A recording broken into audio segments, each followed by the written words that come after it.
क्या है uniform civil code? देश में क्यों उठ रही है एक देश एक कानून की मांग?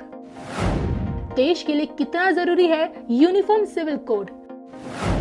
कब और कैसे लागू होगा यूनिफॉर्म सिविल कोड?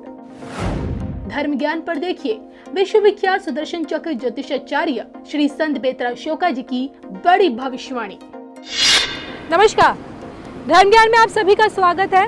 शिवपुरी से मैं कविता राणा और मेरे साथ आज मौजूद हैं विश्वविख्यात सुदर्शन चक्र ज्योतिषाचार्य श्री संत बेतरा अशोका जी, जिनकी खासकर राजनीतिक मुद्दों पर की गई भविष्यवाणियां हमेशा से सटीक बैठती आई हैं। और सर, सबसे पहले आपका भी स्वागत है। नमस्कार। आज हम बात करने जा रहे हैं यूनिफॉर्म सिविल कोड की। साल 2019 में धर्म ज्ञान पर ही नीम करोड़ी बाबा के यहाँ से श्री संत बेतरा अशोका जी ने मेरे साथ ये भविष्यवाणी की थी और बताया था कि भविष्य में अब मोदी जी के ऐतिहासिक फैसलों में से एक यूनिफॉर्म सिविल कोड भी शामिल होगा। अब देखें ना, 2019 की सर की भविष्यवाणी थी, 2020 और 21 को कोरोना की भेंट चढ़ गया। अब जो कि नव वर्ष 2022 की शुरुआत हो रही है और ऐसे में सवाल ये उठता है कि सर की ये भविष्यवाणी यूनिफॉर्म सिविल कोड, ये भविष्यवाणी क्या साल 2022 में सत्य साबित होती हुई नजर आएगी? लेकिन आइए सबसे पहले आज हम श्री संत बेतरा अशोका जी से जानेंगे कि हमारे देश के लिए यूनिफॉर्म सिविल कोड की क्यों जरूरत है। सवाल ये उठता है सर कि जब हमारा देश एक धर्मनिरपेक्ष देश है, यहाँ पे सभी धर्मों को बराबरी का दर्जा दिया जाता है, लेकिन फिर भी जब देश एक है, सभी धर्म सब एक समान है, तो कानून अलग अलग क्यों? जहाँ बात आपकी शादी की आती है, आपकी तलाक की आती है, आपकी ज़मीन जायदाद की आती है, वहाँ सब अपने अपने पर्सनल लॉ लेकर बैठ जाते हैं। तो एक देश एक कानून आखिर कब लागू होगा सर? ये क्या 2022 में इसका भविष्य दिख रहा है? देखिए, 47 से 100 साल पहले अंग्रेजों ने डिवाइड एंड रूल को अपनाकर देश पर 100 साल राज्य किया जी। अंग्रेजी मानसिकता के जो लोग हैं वो कहीं ना कहीं किसी ना किसी तरीके से डिवाइड करके शासन करना चाहते हैं जी। जिसमें ये जो आपका अगर संविधान एक है हमारा, तो सबके लिए जो है यूनिफॉर्म सिविल कोड होना चाहिए जी।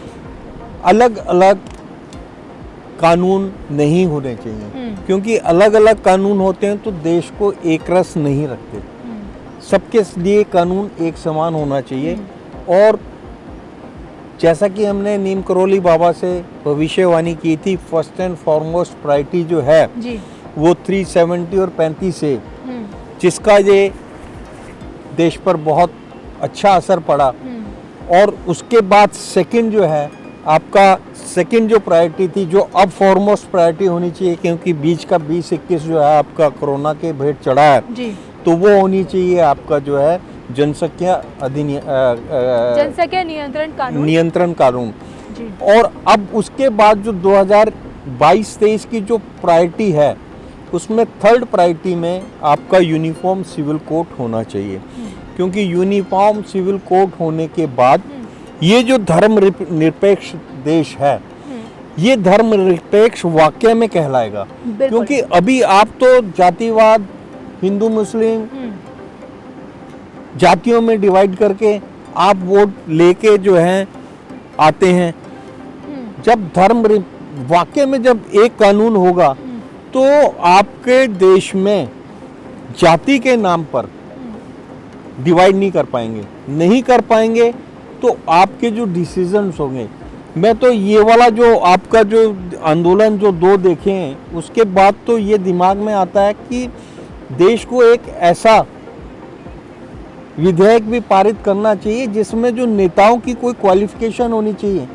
बेहुदा बोलने वाले और संसद के अंदर बेहुदा हरकतें करने वाले, गुंडागर्दी करने वाले, बदतमीज बोलने वाले, संविधान का उल्लंघन करने वाले और संविधान के अगेंस्ट बोलने वाले, ऐसे लोगों को संसद में किसी भी तरीके से ना पहुंचे, कुछ ऐसा विधेयक आना चाहिए। कम से कम पढ़े लिखे सिविलाइज लोग जो हैं संसद में पहुंचे, जो संसद की कार्रवाई को चलने दें। देखिए, संसद में हम जो लोग सांसदों को भेजते हैं वो इसलिए भेजते हैं कि देश की उन्नति के लिए बात करें।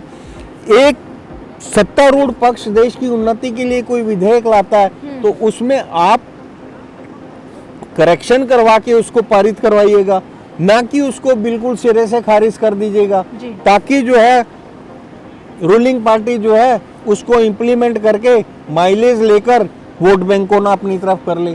तो इस मानसिकता से देश आगे चल ही नहीं सकता। जी। इस मानसिकता के लोगों को संसद में ना पहुंचने दिया जाए, ऐसा विधेयक होना चाहिए। क्योंकि अगर पढ़ा लिखा बंदा पहुंचेगा, हाईली क्वालिफाइड पहुंचेगा, तो देश हित की बात सोचेगा। और अनपढ़ और उसे क्या बोलते हैं, टपोरी और आपका गुंडा तत्व और अपराधी किस्म के लोग जो हैं, जो देश को बांटना चाहते हैं, वो एक जातिवाद के उस पर अगर ऊपर आते हैं और आके संसद में पहुंचते हैं, तो वो कभी देश हित की बात नहीं करेंगे, वो हमेशा देश को नीचे गिराने की कोशिश करेंगे। तो हमारे देश में हर जगह पर एक बेंचमार्क है, आप उस बेंचमार्क को क्लियर करते हैं तो आपका सिलेक्शन होता है। लेकिन पॉलिटिक्स में क्वालिफिकेशन का कहीं पे कोई खाना नहीं है, क्वालिफिकेशन का कोई खाना नहीं है। 8वीं पास, 10वीं पास, 10वीं फेल, जिसने मोहल्ले में गुंडागर्दी की हो, जो 2-4 मर्डर कर चुका हो, वो गुंडागर्दी के सिर पर इलेक्शन जीत के आ जाता है और उसके बाद जो है फिर देश का सत्यानाश करता है। तो इसलिए एक विधेयक ये भी आना बहुत जरूरी है, ताकि जो है गलत लोग देश की उन्नति को ना रोक सकें, देश को जाम ना कर पाए। बिल्कुल। अगर आपकी कोई समस्या है तो एक जगह निश्चित होनी चाहिए जिससे देश की आवाम जो है वो परेशान ना हो। आप कैसा आंदोलन कर रहे हैं जिससे पूरे देश को आपने रोक दिया? बिल्कुल तो सर। ऐसे लोगों को रोकने के लिए एक विधेयक 2022-23 में जरूर आना चाहिए। 2022 दिसंबर के बाद आपका जो ये विधेयक आपका यूनिफॉर्म सिविल कोड जरूर आएगा।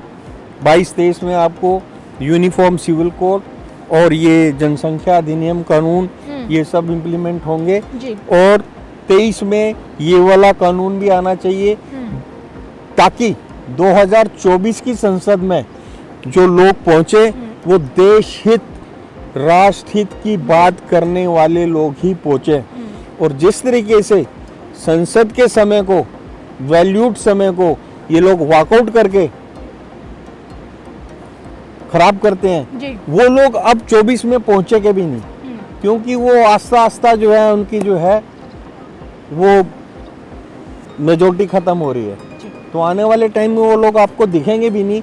फिर भी इसके लिए कोई ना कोई ऐसा कानून होना चाहिए ताकि गलत, अनपढ़, गंवार व्यक्ति जो है वहाँ पर जाकर संसद में खड़े होके लोगों के सामने जो है जोकरों की तरह लोगों को हंसाए नहीं, कोई काम की बात करे। बिल्कुल। देखिए श्री संबित अशोका जी के इसी पॉइंट से आप लोग कितने सहमत हैं और आपके खुद के इस पर क्या विचार हैं, कमेंट जरूर कीजिएगा।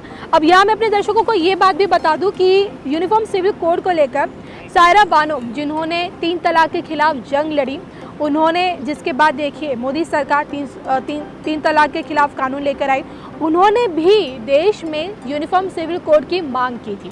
अब सर देखिए, आपने भी भविष्यवाणी की कि आना चाहिए और आएगा।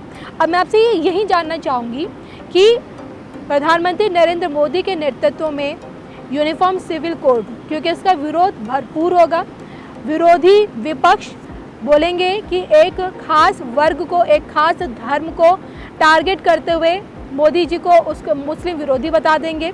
लेकिन क्या मोदी जी के नेतृत्व में ये कानून कैसे आएगा और कैसे पारित हो पाएगा?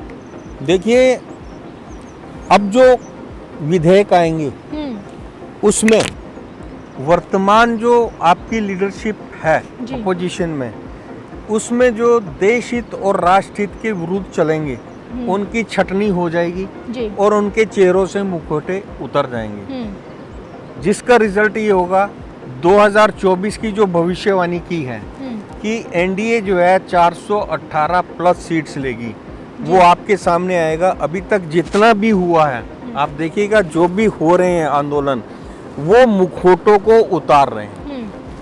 तो इसलिए जो है ये बहुत ज़रूरी है, बहुत ज़रूरी है। तो देखिए, ये हमारे साथ आज श्री सनबेत्रा अशोका जी, जिन्होंने शिवपुरी से एक बार फिर ये भविष्यवाणी की है कि 2024 चुनाव से पहले, यानी कि लोकसभा चुनाव से पहले ही इस 2022-23 में देश के प्रधानमंत्री नरेंद्र मोदी के ऐतिहासिक फैसलों में यूनिफॉर्म सिविल कोड इतना बड़ा फैसला भी शामिल होगा। और इसी के साथ मुझे और श्री सनबेत्रा अशोका जी को दीजिए इजाज़त। नमस्कार।